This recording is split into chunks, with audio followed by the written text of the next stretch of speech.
And temperatures today are well below normal. Right now we're seeing temperatures in the low to mid 60s. The question is, when will we warm up? Details in a few minutes.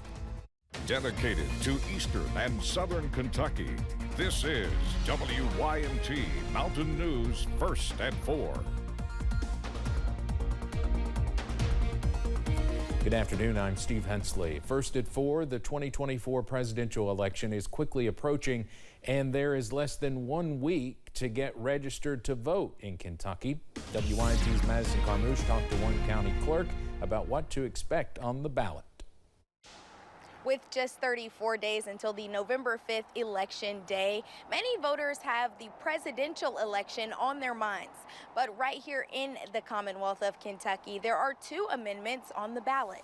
Amendment 1 and Amendment 2 would make changes to the Kentucky state constitution, but not without the okay from Kentucky voters. So you need to really, like I said, you need to really read that because it's confusion a little bit. But people's got a lot of choices to make on each amendment. And if you don't vote, you can't gripe about it.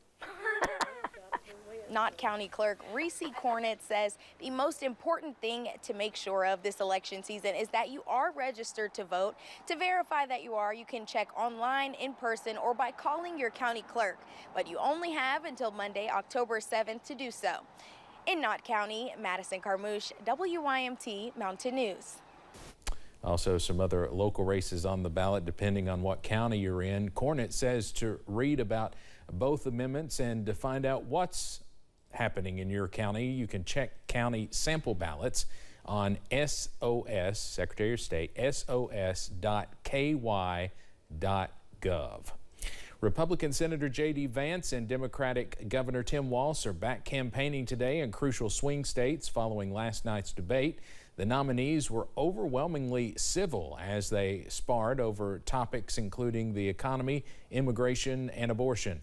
A new CBS News poll showed viewers were nearly split on who they think won the debate, with both men seeing their favorability ratings going up. The U.S. and Israel successfully defended against an Iranian ballistic missile attack Tuesday. Iran's launch of ballistic missiles is threatening to spread warfare throughout the region. CBS's Natalie Brand has the latest from the White House. A day after Iran's massive missile attack on Israel, President Biden says he talked to world leaders to coordinate a response which will include new sanctions. It comes as Israel has vowed painful retaliation against Iran. We'll be discussing with the Israelis what they're going to do, but all 7 of us agree that they have a right to respond, but they should respond in proportion. While Tuesday's attack led to minimal damage in Israel, the Biden administration says it was intended to cause significant destruction. New video shows U.S. naval destroyers helping shoot down incoming missiles. Defense Secretary Lloyd Austin says the U.S. remains in position to protect its personnel in the region and allies in the face of threats from Iran and Iranian-backed terrorist groups. Sadly, I think this is going to get worse before it gets any better. Brian Katulis of the Middle East Institute believes Israel could respond with a strike, as it did following Iran's April attack. It'll be what I've called a Goldilocks kind of strike, trying to not hit too hard or too soft, not too hard that it prompts a bigger regional escalation than we already have, and not too soft that it doesn't send a message. People in the region fear a widening war. The Israeli military says it's marking the Jewish holiday Rosh Hashanah, fighting on multiple fronts from Lebanon to Gaza. Natalie Brand, CBS News, the White House. The Israeli military said there was intense fighting happening in Lebanon between the IDF and Iranian-backed Hezbollah fighters.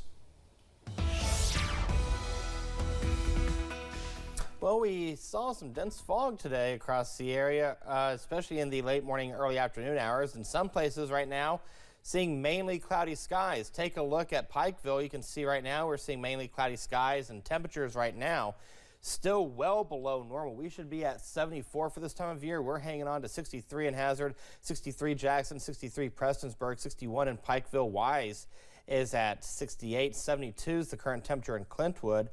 Monticello is the warm spot across eastern Kentucky, checking in with 75 degrees. And you can see that cloud cover still pushing through portions of eastern Kentucky. Nothing to talk about right now in terms of rainfall, so the rain chances are out of here, which will keep us, again, mainly cloudy as we go throughout the evening and overnight hours. Patchy fog is not out of the question as we go throughout the start of your Thursday morning. We'll see a temperature of 58 degrees. And when you wake up in the morning, we'll see temperatures in the low to mid 50s. Some places, especially towards the Irvin area, would not surprise me to see upper 40s. Same story in Clintwood as well as Grundy. Now, summer is trying to hang on by a thread, but it's not going to last. We'll talk about that in the First Alert forecast in a few minutes. Steve. Eric, thank you. Sean Diddy Combs is facing another long list of sexual misconduct allegations. He is in jail and awaiting trial on charges of trafficking women for sex parties. He has pleaded not guilty. Houston attorney Tony Busby says he represents 120 people who say Combs abused them as well. He talked yesterday about the disturbing claims. Our youngest victim at the time of the occurrence was 9 years old. We have an individual who was 14 years old. We have one who was 15. 25 of the 120 individuals who are plaintiffs in these cases were minors at the time of the acts complained of. Combs's lawyer says he denies any claim that he sexually abused anyone, including minors. Time magazine is recognizing Governor Andy Beshear. He made their 2024 Time 100 Next list today. The list is the magazine's choice of 100 emerging leaders who are shaping the future by making an impact. The governor says, quote, "The honor is a testament to the great work we are doing in Kentucky and the rest of the world is noticing," end quote. Coming up on First at 4, day 2 of the dock workers strike that could lead to supply shortages and drive consumer